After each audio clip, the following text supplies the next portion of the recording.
Hey, I'm Leonard Sekionda. And I'm Saif Siddiqui. And we've got Saif here in quarantine-free podcast studio. And we're here for Genius Dropouts. I cannot wait to understand and open your mind, my brother, because I feel that this is the perfect time to do it.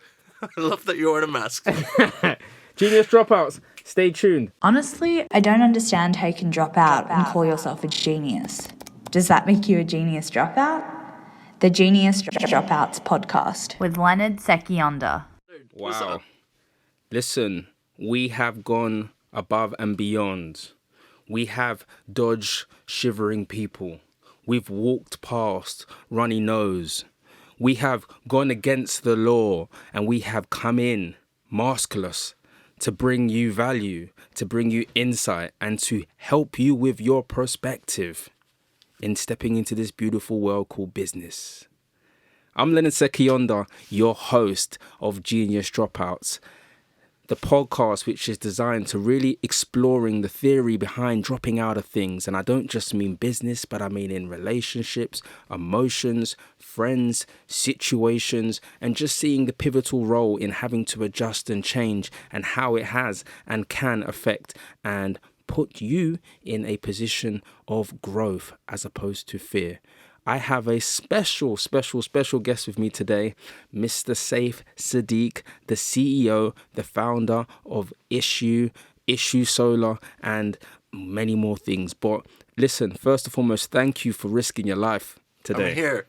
Thank you. Let's give him some of that. Thank you for being here. Give him some of that. Thanks to my peoples. What's up? Man, thank you very much. I know this was last minute, but I think with the serious epidemic that we're having right now, there are two ways we can react. The initial way is fear and to do less. And you said something interesting to me. You said everyone's using this as a moment to do less. And I find that in grace, in the moments of chaos, there's an element of grace, and being productive is one of them. So I thought, why not just speak with you and just really understand, not just about your business acumen, which is impressive. I mean, you've gone from, having your product viewed over 3 billion times, if I'm right? 2 billion? Yeah. I mean, let's throw a billion on this, 2020, yeah? When did you stop counting? You've had a number of successful endorsements and collaborations over the years, and more importantly, I've just witnessed you as a friend and somebody that I met in New York who was pretty much on his hustle, doing collaborations with Jay-Z and holding pop-ups and just watching you really be what people sell on the Instagram and the YouTube, and that is an entrepreneur putting his money, his heart, his energy, and his time where his mouth is. So please, Saif, just that was a nice intro. I mean, I have to be honest. I have to be honest. Just fill me in a bit about where, for those that don't know who Saif is. Please explain to them. Oh, okay. Well, that's a good question. I'm from Holland, born and raised. My dad's Indian. My mom is South American. She's from Suriname, a tiny country that not a lot of people know. I started my first business when I was 14.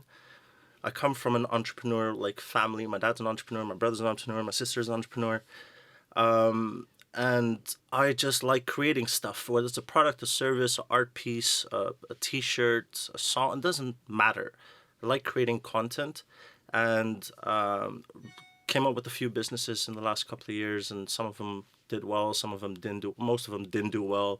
But I'm just a normal kid, man, like a everyday kid that's trying to figure out life and what we're trying to do and trying to get better. I'm a very positive person, if that helps.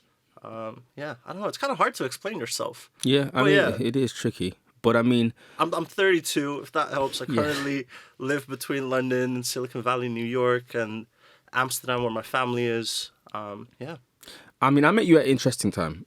Just as I was saying in the intro, you was in New York. 2016. 2016 is crazy, time flies. And it was during Fashion Week, and you had the Ishu scarf, which is essentially has a technology, right? Which has that anti-paparazzi effect. So people take a picture and it blocks out your face.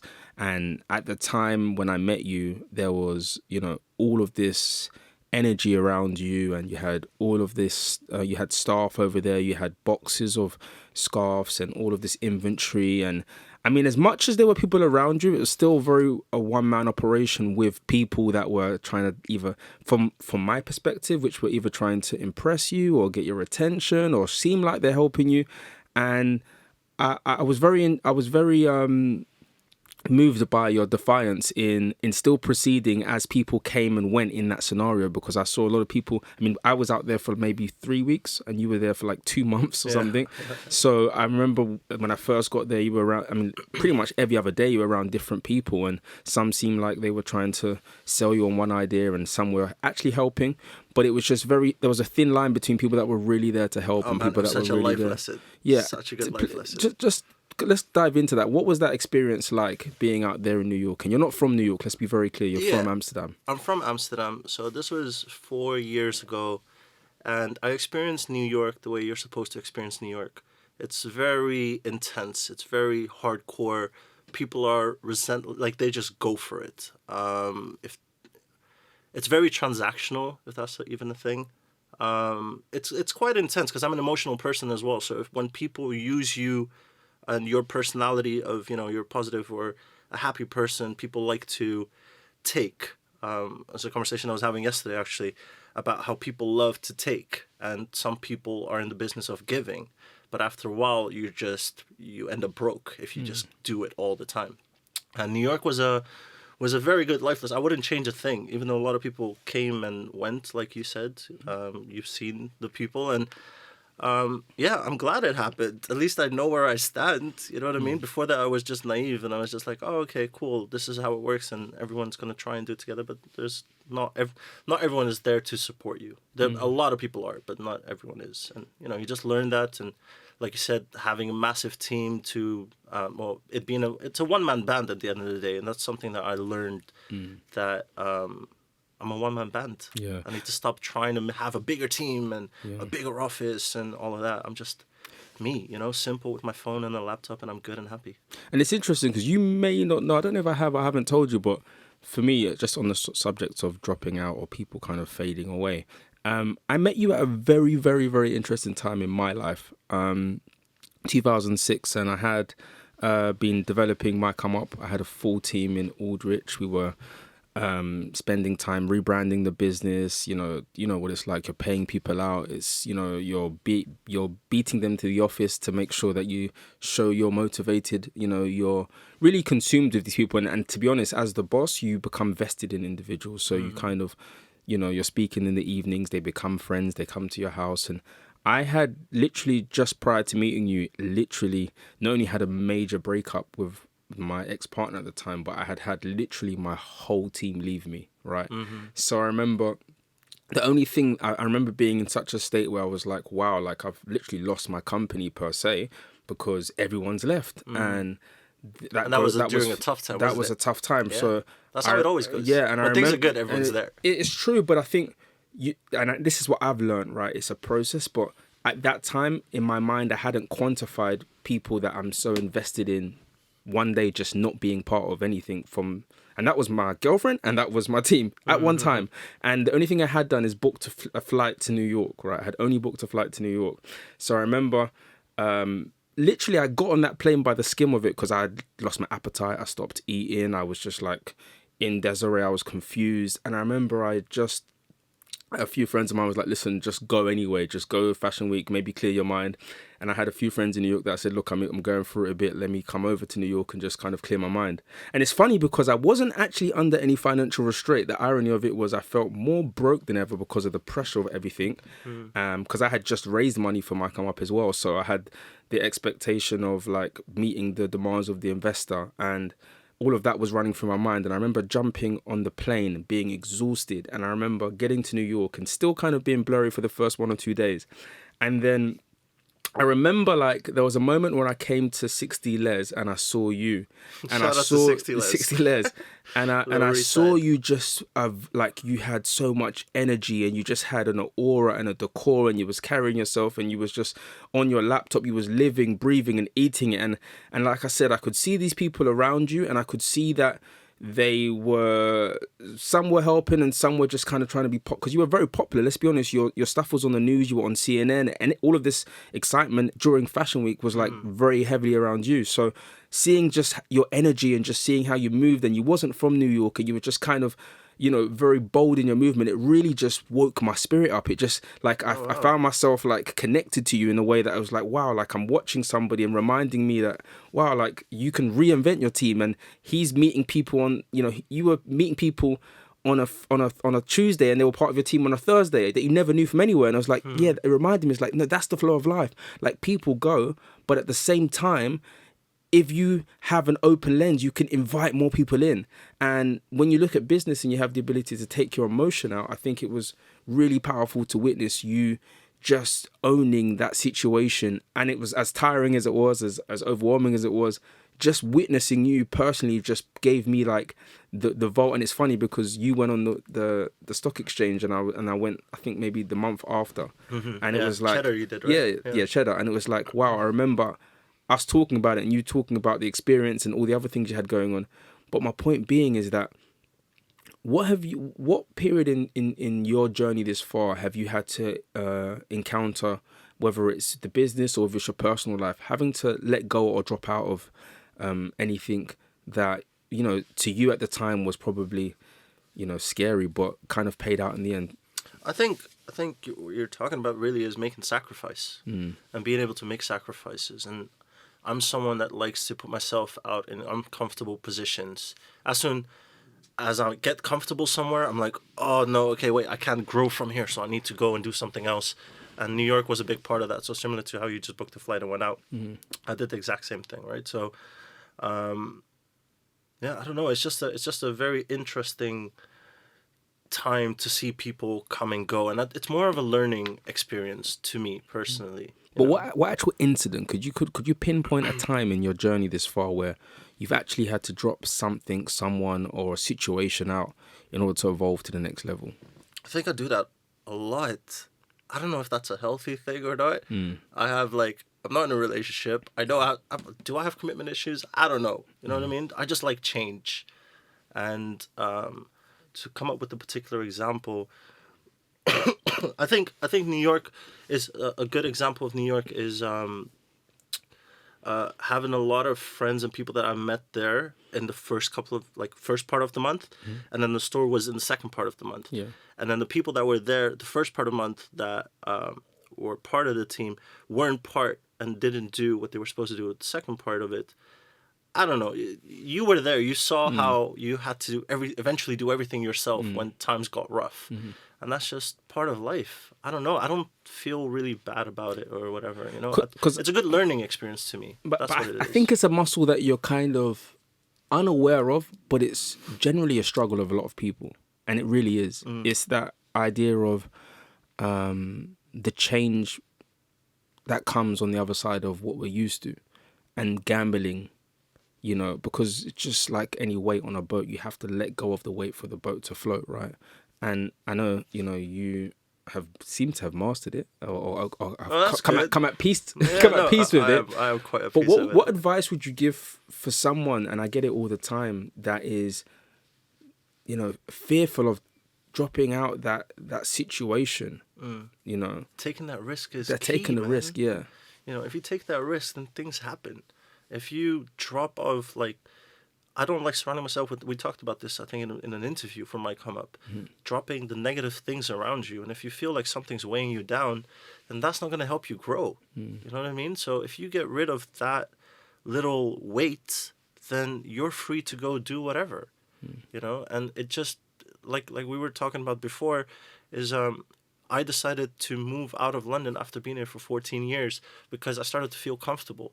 I don't know where I'm going. I want to go to a place that, obviously now with the whole situation, I don't know when or where I'm going. But it's just nice to be able to take that risk because you're just going to do new things, If you're stuck in the same routine with the same people, do the same things over and over again, you're not going to change. Your results won't change unless you change. You know what I mean?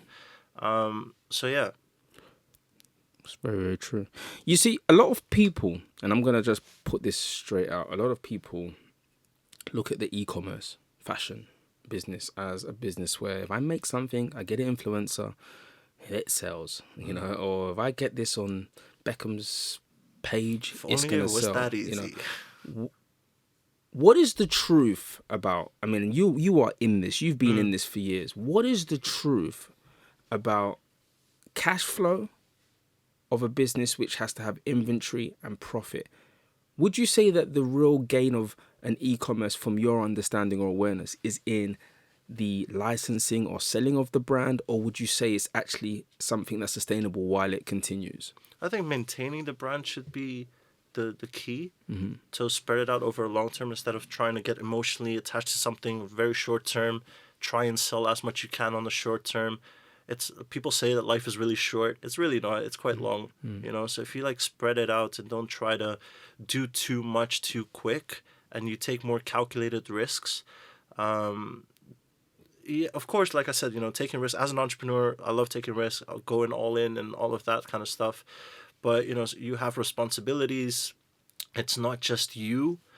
It's a brand. It's a company that you're working on.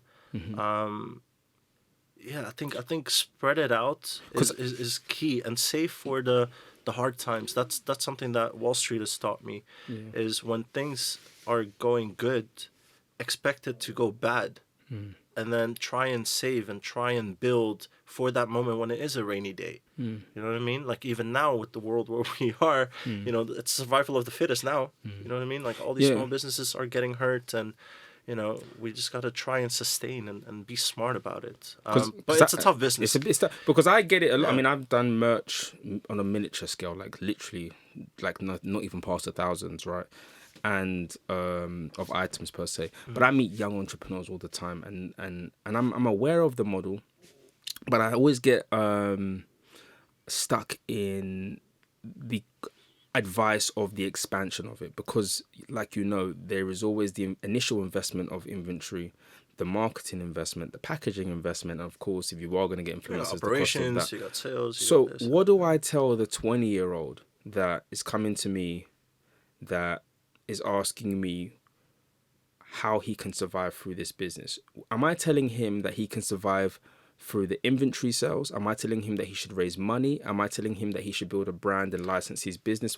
How would he financially survive? What am I telling him to look for in that business model? I would suggest take 10 of the most important things that you need to run your business and spread out your time, money, energy, focus across those 10 things. So it'd be 10% of your budget goes to inventory, 10% of it goes to marketing, 10% goes to operations, 10% goes to research and development, whatever business you're in.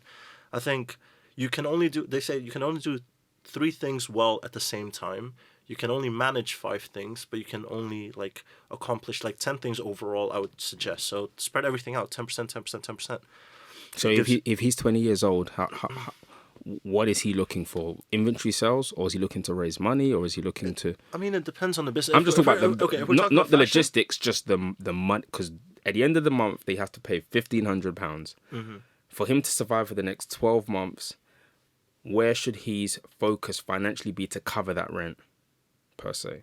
On a smaller scale, let's put it that way. I think it's a valid question, but the answer depends on what stage you're at of the business, right? Whether you're starting and you need an investment, you need capital to start something, or whether it's like how I did it was I made 1 scarf and sold 1 scarf and bought 2, made 2, and then I sold the 2 and I made 4. You know what I mean? And then that just grew organically to the thousands and thousands of units of scarves or phone cases or hoodies or whatever. But yeah, I wouldn't suggest going in full on your inventory, 100% of your budget, or spend too much money on your website, or Shopify is free. There's all these things that's possible, and because it's being missold. If I'm honest, I mean, there's a lot of how to get rich on e-commerce, overnight, and I know that the inventory and inventory sticking can cost you more for storage and more importantly just for dead cash if you can't move it. And I think a lot of people, even looking at your scenario, they might look at an inch of it and just think, okay, if I build a brand and I just start selling, it's gonna work because people want scarves. It And will. people It want, will. It will work if you keep doing it. If you do it and you stop after 6 months, it's not going to be a brand. It's not going to work. You need to spend, like, the rule is 10,000 hours, right? If you do something well or if you do something for 10,000 hours, that's only when you get good at it. If you do it for 8,000 hours, you still don't have that brand that you think you've got. So should 20-year-old Timothy, should he stay at home until he's got income? What would you say to 20-year-old Timothy? To stay home and to what, sir? Should 20-year-old Timothy, Yeah. he's, like I said, he's got this vision. Should I advise him to stay home, make a certain amount, and then not pay the $1,500 a month rent? Or am I telling him to do the hours and then Put in the hours. Like, don't but think from of it as his mum's house? Because you got to remember, I mean, like you're very experienced and you're probably more savvy than a lot of the newer entrepreneurs that are going into it, and a lot of people are just diving into stuff. So people are just diving into rent and then expecting the rent to be covered by the e-commerce that they've done, and they don't understand the sacrifice, if that makes sense. So what I'm trying to advise people, because I'm more about financial stability than I am about getting rich overnight, realistically, because I think that's a theory. I'm 10 years into having a business and I'm still at it, and I'm still having financial ups and downs and always risking my money. But I think the glossy advert that social media shows is that it's just this and that equals that. And what I'm trying to, especially as you're very successful at what you do, I'm trying to articulate the reality of what somebody has to really, I see what you're saying. I think if you really truly believe in your company or your brand or whatever, then I'm a strong believer of just going in and taking that risk. Because when you hit rock bottom, that's when things appear that are really necessary to you. Like, the most important things matter and you do the right things. So working yourself into like that mode of survival will somehow work out. Like, for me, if I look at my own experience, I did take those risks of not being able to pay rent. I've had moments where my Oyster card wouldn't work, or ramen noodles. Like, I've been a student, like, it's just part of life. But only because I've been through all those hardships have I been able to turn that around. If I didn't risk not being able to pay rent, I would have paid rent a couple of years ago, and that's it. And if it, like, rent is a good example because it is a major responsibility. But I always use a saying of, if it doesn't matter 5 years from now, it's not really that important, right? So if I couldn't afford rent for 2 months, 5 years from now, I've forgotten about it. That's a good point. But if I spent it on risking calculated risk, let's say that. Don't be stupid. Don't just go out and put your hands up in the sky and wait for it to drop. That's not how it works. You have to really grind, and you really have to not sleep. Those are the kind of sacrifices that we're talking about. You have to, me personally, I don't know, it might be one of the reasons why I'm not in a relationship is because I can't focus my mind on and my business and my family and something else, and it just becomes too much. So right now it's very focused driven, and that's what you got to do when you're hungry. And if you can't afford rent, what happens to your brain? You get freaking hungry. And then you practice and you try to test. Selling this works, selling that doesn't work, asking for this doesn't work. Like, you try to test and figure out where you are, and something sparks and something works. And then the universe or God, somehow, some way, it works out. But I mean, like I said, responsibility of paying rent or maintaining a family, and these are all social obligations that are very important. Don't get me wrong. Like, I'm not saying go out and put it all on the color red at a casino. But if you work towards something and you truly believe it, then scrap all of that. Yes, just go and not pay rent and put that £1,000 or £1,500 into a couple of t-shirts, sell a couple, get hit, get up and go again. And eventually it'll work out. So you're a big believer in attitude and just putting it on. I mean, I'm a massive believer. I mean, that's all I know personally. That's all we know. I never bought a course before I started. I just did it. Yeah. But that's I think that's very valuable advice. It's like the truest to its core, because it is true. I've got a chapter in my book called Rock Bottom, and it is about that moment of really know where to go, that you find these endorphins and these ideas and these, you learn how to. But sometimes you don't know where to go. Yeah, you don't know. Like right now, we don't know where to go. Yeah. So we're in this gray area. But it creates moments like this. It creates moments like this. Yeah, so, and but you know, that's on the lower end, right? And I've learned something new, especially with the fashion industries, and I don't know how many people really research, even on a streetwear brand level. You know, the end of the goal is the goal to get my brand in a high street store. I mean, this is my knowledge so far. So a high street store like a Selfridges and a Barney and Nobles, that is a loss leader. You're not really going to make money from that because they take all the margins, right? But it's a good look, and you can use that to get more buyers to buy more of your stuff in the independent brands. And then you have the concept of selling out drops, which I think is probably the most cash orientated way, where you have a collaboration and it sells out, and that way, which is a great capsules, which is a great model for businesses to have a space for a streetwear or a fashion brand to be in, but it's very limited. Then you have the licensing. So that's like what the Off-Whites do. So they get bought by a big fashion house who licenses it for them for 5 years, and they don't own the brand for that 5 years. Virgil doesn't own Off-White anymore. It would be licensed to this big fashion house, and then they just print the Off-White on different styles and license it off to different collaborations. You still own it. They own it, but it's not in. He gets royalties. That, He's not involved in the day to day. I mean, probably oversees things here and there, but then he goes on to Gucci.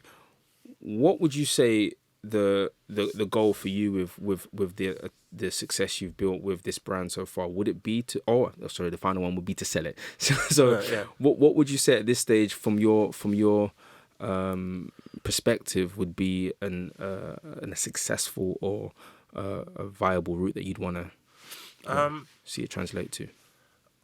To be really honest, I don't want it to be just a fashion brand. So if I make an Ishu phone or like something else, because I want it to be a lifestyle brand. So I don't really want to stick to selling t-shirts and hoodies and that kind of stuff. I really want to create larger products that help people eventually. Like to me, like one of the coolest things sorry for that sound. One of the coolest thing that I think that Virgil did, apart from Supreme and Louis Vuitton and all these other things, is IKEA. You know, making products with IKEA. To me, that's dope. That's cool. That's something different, you know?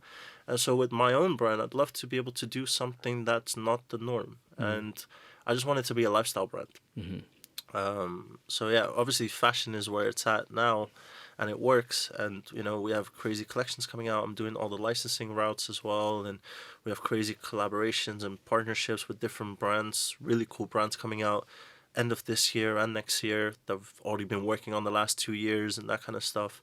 But yeah, I just want to grow it into whatever the market needs, you know, like whatever that void is, I want to try and get it there and hopefully be able to partner up with some like large tech giants or like cybersecurity companies and all that kind of cool stuff, you know, like I have the solar business. So that is a form of licensing, right? Because you're still involved in the brand, but you're kind of giving it the same brand over different variety of products. Yeah. Because I think that does kind of fall under that. I still have like... Because you did a collaboration recently, right? Just with a... Like, so you did a collaboration with a Baller, right? Baller. Yeah, that's coming out. So they're a brand and you're a brand. Yeah. So are you giving them permission to use your brand with their brand, or is it just a... It's a partnership, right? Okay. So it's basically like... it's a partnership licensing agreement, but I still get to have like final say on designs and like say, okay, I don't think this works, or you know what I mean? Yeah. I'm still part in that boardroom. Like, but I'm still figuring I got to be honest, you're in the rarefied atmosphere. You don't realize that people don't know this. This stuff. They really don't. I mean, people are literally just trying to sell products. I don't know this. I didn't know this either until I started doing it. Yeah. Right? At first, I was like, okay, I need to make a t-shirt and sell the t-shirt to one person. And then I went, okay, if I make a couple of t-shirts and sell it to a store or an affiliate or someone else, then, you know, I can grow. And if I work with distributors and agents and work with other brands that already have distribution and trying to figure out manufacturing. Like another advice, if someone's out there trying to do a t-shirt label or a clothing collection, instead of like going the old school route of creating your own patterns and cutting it out and shaping it and buying fabrics and shipping out to the factory and getting the factory to make it and then getting all your labels from another factory to send it over there. Like, it's a long ass winded process, right? I agree. it's better to just, take a hoodie and, just replicate it. But and change it. Can I say the difference between this generation and last generation, with millennials and Generation X, and even millennials per se, is, and this is why I find it so important to kind of get this information out to the general population, because the difference between now and before, like you mentioned, a whole array of experiences which you put yourself through, right? And the industry standard right now is to buy the shortcut. People are spending money trying to buy the quick way it's done, right? And they're buying this course for 2K on how to be an e-commerce expert, or they're buying this program on how to, do shipping and importing. And I think we can save a lot more people money if we are saying to them, not how to, but saying, hey, you can stop spending that 2K or that £1,000 to surpass that experience, and actually go through it, but go through it with this intention. If you're going to go through the shipping and so and so and so, you want to get to a place where a brand like what you're doing is offering you a license in collaboration, or later on you can license that brand to some technology or to some solar things. And I think people don't know this stuff. And I think the luxury that we have is we have put our bodies on the line, unfortunately, our minds on the line, our humanity on the line. Yeah, we've been through it. And I think the best way we can contribute to not even the next generation, but to people, is to really help them to have clarity on exactly what you should be focusing on. And I think the more that kind of and that's why I was so like back and forth, because I think the more that is clear, I think that the more money we save for people. And I think it's unfortunate, but it is really, what you're even saying is very true. It's experience, and it's rolling into it, but it's not cutting it by buying it and and trying to shortcut it. And it's an interesting thing. And I think what happened the other day, you were speaking to me about something really interesting. You was talking to me about and it now is more fitting than ever, but you was talking to me about the entrepreneurship, and you actually said to me, hey Leonard, you said, hey, like, what about the side of the journey which is rough? What about this it's easy to come across motivated and be up and giving people some good advice, but what about the journey? And the truth is that it's hard. It's fucking hard. Fuck. It's really hard. It's so hard. It's very lonely. Yeah. It's very tough. Things don't go the way that you want it to or think it will, or it's a lonely journey. But only the strong survive. Like, you have to get through it. And at the end of the day, no matter what, there's no easy route. You gotta crawl it. You gotta fight through it, and then but I also believe in the result when you do get it. It will be worth so much more to you because you've been through it. Instead of hitting success too soon. But I think in the same breath, I'm sure you've got your way of dealing with it, but I've also got my way. I'm very, very big on information and people I exchange with. I'm very formatic, and I see that more and more as I build my relationship, that there's a way in which I do things, right? I would remove watching horror films. I would remove creating anxiety for myself.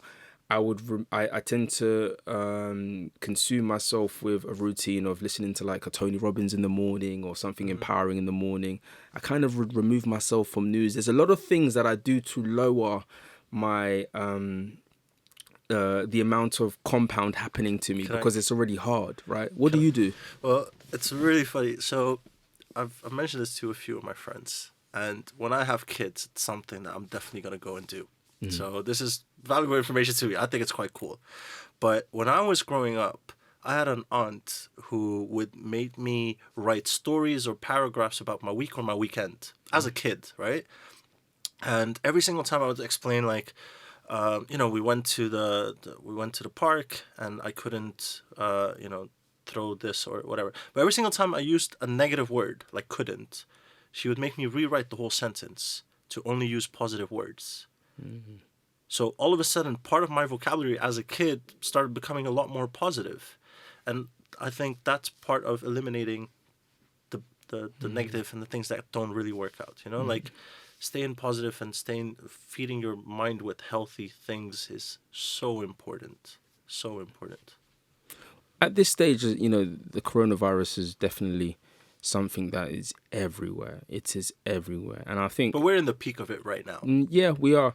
I think for me personally, the biggest thing is more the restrictions than the actual virus. I mean, I think I'm a strong, dashing man, but I think the element of not being able to travel and not being able to know when I can, and can't do a seminar because I have seminars which I'm supposed to do. You can't travel. I can't do. Makes you want to travel so much doing more. So much, but I think what I'm trying to do, and for me, right, this is one of the things for me. When every pivotal change in my life that has happened has always been connected to a period of my life which I had no control of. When I first worked for the estate agency, when I was trying to get into the estate agency, it was recession 2019, and the markets were really down. It was horrible. It was literally like this, but fear, and no one knew when it was going to stop. And I remember reading the Rich Dad Poor Dad book, and it talked about, finding opportunity when things are down, right? And I remember trying to get a job and not getting the job because everyone was like, you're inexperienced, markets are down, why the hell will we recruit you? You're 18. And finally got one, and I remember that there was that period when I was reading that book, and it was talking about, seizing these moments, and I figured a way of how to basically convert landlords that were trying to sell their properties to renting them for not 12 months, but for like 2 years, even 3-year contracts, which would break records for me in the office. But I feel like that viewpoint I had throughout it was this is my opportunity, but where is it? And I'm in this moment now, and I'm feeling exactly the same. This is an opportunity, but where is it? I think if you move away from the noise, there's so much more we can do within the time. There's so much more we can improve. We can take away the ignorance of time being our solution and actually us being the solution. Does that make sense? Because it's so easy to say to ourselves, oh, don't worry, next month, or it'll get better by... But where you have nothing that can connect to knowing when that's even going to happen, what can we do inside? What can we do, about what we do? If you have a fashion line, if you have an agency, if you have anything that's to do with a service, what can improve? If you have inner questions that you haven't answered, what could you address? And I think that's a way I'm trying. I'm not going to say I've mastered. I'm trying to incorporate within this time frame. What are you doing as somebody you were flying to San Francisco? You were moving to San Francisco. We had our last catch up last week. We shouldn't even be here, right? Shouldn't be here. But here we are. Yeah. What are you doing to mentally adapt to this as an entrepreneur? Because as an entrepreneur, a lot of things, shipping, I'm sure, affects, and this is not just a health issue, but it's actually economical. How are you? I think my main goal, I'm not a professional on this whole situation, obviously. I'm not an expert, but all I know is what can I do for myself, like you said, or for the business, and how do I get better? And I've sort of given myself the next 3 weeks to learn skills and do things that only requires me being by myself to stay in. And what can I learn online? And what can I learn sitting by my laptop? What can I learn? What can I do being on my phone instead of sitting at home, ordering pizza, watching Netflix, and not doing anything? How do I get better? Because 3 weeks from now, hopefully everything will be passed over and we've moved on. Hopefully. And by then, I want to be better than I was when we went into this. I want to have a version of me pre-corona situation. And I want to see how good can I get post, like once we're done with this.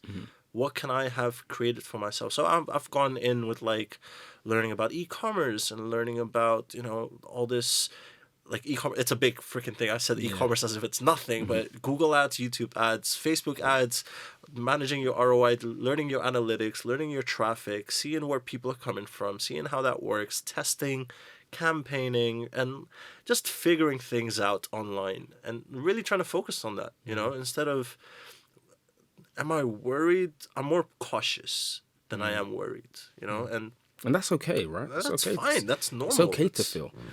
It's absolutely healthy. There's a segment of the podcast where I take a chapter of my book, best-selling book, Become Your Own Hero Again, and I just go into... I like the clapping sound you had there. Thank you.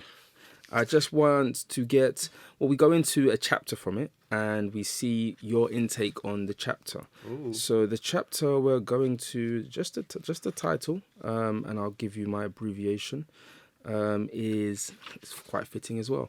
It's SelfAcceptance. right? And Nice. I think in times like this, we really get the luxury of really sitting with ourselves and actually really understanding what it is that we feel, right? The point of the book for me was to give people 17 principles that they could apply within their life to create more clarity, structure, and financial stability. And that chapter to me, before anything, before any dream, before any ambition, is about self. Because I think people want this solution to be on, when this happens or if I get that, but they don't start with self. For me, one of the biggest self-accepting periods I had, especially before I wrote the book, was going back to Uganda. I hadn't been to Uganda since I was 12 years old, because my dad passed away when I was 8, and traditionally, even myself, when we pass away, we go to,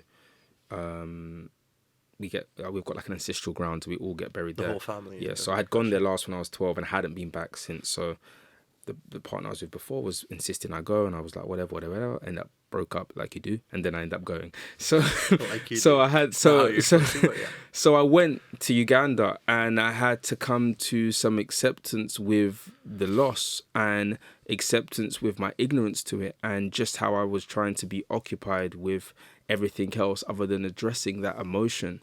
And for me, it was one of the most freeing, and I'm proud of myself for doing that part, because it wasn't about business, it wasn't about work, and I used to, I've always put value in those areas, and taking that trip and being vulnerable with myself enabled me to see, one, how extensive my family tree is, and that my ego is not, I didn't bring myself into this planet. There was two people that got together and did what they had to do to make me who I am today. And just that root and that connection. About the chances of that happening. Sorry. Yeah. But yeah. Okay.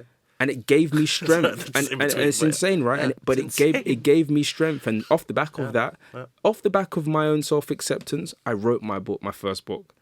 And it gave me clarity on energy and things of that nature. So I've always seen self-acceptance as something that can, give you the extra battery to know how to navigate through the roles. What are your views on self-acceptance? I like what you said, like focusing on your inner instead of your outer is mad important. Like I really vouch by it. Like you can't control anything that happens outside here. This is all external, but the one thing I can do is focus on what's inside me, what's internal. How can I focus on this? And then people's perception or external things are changed based on who I am. Every single time you have a conversation with someone, it's always a mirror conversation, right? It's wherever this person is or wherever that person is. The conversation can go anywhere, and that's where it leads to. So focusing on your inner and a part of self-acceptance is key. I think it's really important to face your fears. I think it's really important to accept who you are, and roll with it instead of trying to avoid it and all of that. But yeah. Is there anything specific any self-acceptance you've had to have in any of this journey this far? Like, give me an example. Like, what about you? Self-acceptance for me, I had to accept that my staff are gone and I've got to find a new one.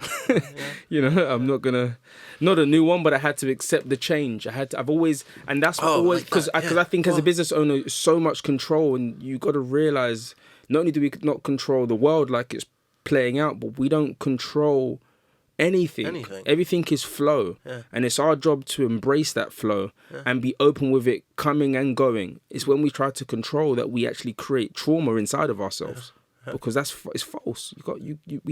I can't control if the person that's with me, because they say to me yesterday they're going to see me tomorrow, that they're going to be there. I have no control over that.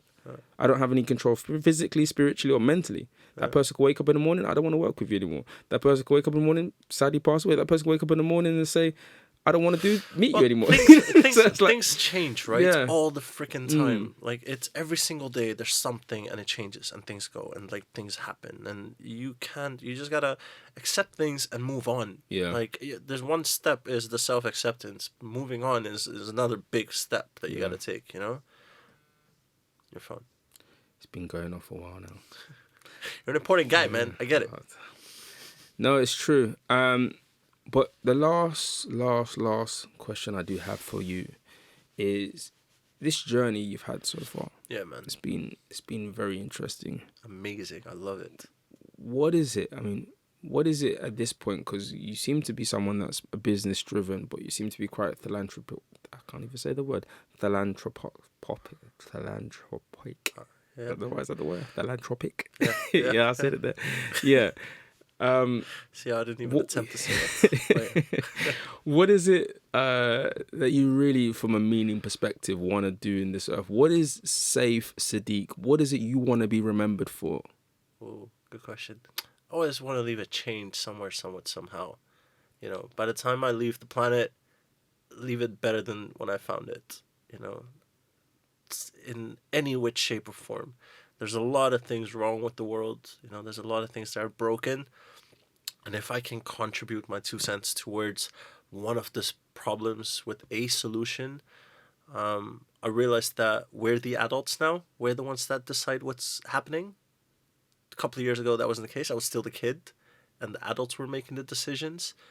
But after a while, you're just like, wait a minute, okay, I gotta step up now, and I actually gotta go and do something. The chances of being alive is so, like, it's insane. Like, whether you're into cosmos with the earth being positioned the way it is, whether you talk about your mom and dad, the potential chances of them meeting and having you, like, that's 1 in a quadrillion chance that you're alive today, right now. That's a blessing on its own, and we got to be grateful for that and make the most of who we are. You know what I mean? Like, you don't just want to die, and like, life can be taken away like that. And if you want to leave something like a legacy for people, then I think that's beautiful. Because at the end of the day, we're just humans that trying to want to help each other. We're social beings. Like, this quarantine thing is making everyone anxious just because we can't be around the loved ones. You know, that's crazy. So try and help as many people as you can, whether it's, you know, raising awareness for a charity, whether it's refugees, whether it's education, whether it's energy poverty or food or whatever, you know. Just try and make the world a better place. I think that's the main goal. That's the main aim. Well, I think it's very incredible what you've done and what you're doing, and even just seeing you with the solar energy and things that you're bringing into the tech space. Yeah, it takes a while, but eventually it'll work. You know? For someone, I've spent 10,000 hours on the solar thing before it actually pops off. And it's it funny, hasn't popped off yet, but yeah. It's a process, but it's funny because I think it happens to the best of us. We're so ingrained with what we're doing, and sometimes we miss what we mean to people, or what's. I mean, you're probably focused on your own logistic, where someone's looking at you and looking up to you. And I think it's always important to carry that, because it is a responsibility. What is it you'd say or advise anybody at this point, with all going on, that feels stuck? That feels stuck. We all feel stuck a lot of the times. So I've been practicing for this moment for quite a few years now. You know, not knowing exactly what's about to happen, because just before this we had Brexit. Just before that we had Trump making all these weird decisions. He still does, but you know, there's always uncertainty, and try and control the things that you can control, I think is important. So try and be better. Try and eat healthy. Don't forget to exercise. Like, all these like basic things that drive positivity or motivate you or inspires you. I think at any time, it's right now we need to be doing that. Self-reflect. Try and get better. Eat healthier. Call your loved ones. Tell them you love them. Like, these basic necessities of life, you know. I think it's a good time for everyone to reflect, and hopefully, like, obviously it's a problem, you know, whether it's the repercussions of a virus like such or the virus itself. There's a lot of problems, and just try and make the most of it, man. Like, try and stay positive, because once you go down a spiral and you're worried, then after, like, let's say after 3 weeks it sorts out, then where are you gonna be? You know, victims don't win. You know, you gotta be a leader, and you can't just don't believe the hype as much as, you know, you think, because we're overthinkers in the first place. I am, at least. You know, so if I'm consumed with too much media and too much this and too much that, it just becomes too much. Who says it's true? at the end of the day, it's just a couple of pictures on the screen that's telling us something, or a quote on Instagram that you're scrolling past, and that's what you believe, and you create your own scenario in your own head. But who knows what's true, right? I'm not saying it's a conspiracy thing, but try and be calm, Just try and get better. That's all we can do. Wow. Saif Siddiqui, My brother. thank you for risking your life, your lungs, your chest, your time. Thank you for having me, man. It's been a real pleasure. Pleasure. And I am, like you always know, an avid supporter. I know at Appreciate some you, point man. you're going to be in Silicon Valley doing what you do most. At with some about point 7 this tech year, I'll be there. companies. San Francisco, Silicon Valley, Bay Area, hit me up. But listen, thank you very much for being on my podcast, Genius Dropouts, and I look forward to hearing more, as I always do. And brother, thank you very much. Thank you, man. Appreciate you. Honestly, I don't understand how you can drop out and call yourself a genius. Does that make you a genius dropout? The Genius Dropouts podcast with Leonards.